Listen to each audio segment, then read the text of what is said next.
Tak. Sekarang ni siapa cakap orang Kelantan tak boleh beli rumah dekat Kulai? Ni ada rumah teres 2 tingkat. Semua orang Kelantan nak pindah kat Johor. Tak ada masalah. Jom kita review rumah belakang ni. Let's go!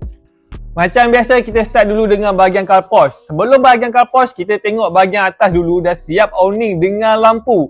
Hujan panas memang tak ada hal bro. Nak lepak luar malam-malam pun ada rasa aura vibe dia babe. Untuk bahagian carport dia, kalau mu tengok pun nampak luas. Boleh parking 2 kereta kat sini, memang tak ada masalah. Settle bahagian luar, jom masuk dalam.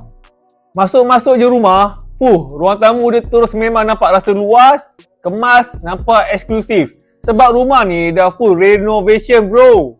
Okey, belah sini pula dining area dia cukup selesa untuk makan ramai-ramai. Family dari kampung nak main beraya ke, nak ziarah ke pun tak ada hal lah babe.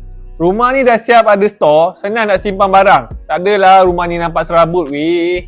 Kita pergi bilik pertama kat bawah. Bilik ni sesuai untuk mak ayah datang duduk ataupun jadikan bilik tetamu pun agak nice juga. Sekarang tengok bahagian dapur pula. Dah siap extend. Lepas tu dah siap dengan tabletop. Memang syok lah. Kalau demo jenis yang suka masak, buat budu, buat kerabu, wow, memang mudah pas ni kan. Kat bawah ni juga ada bilik kedua.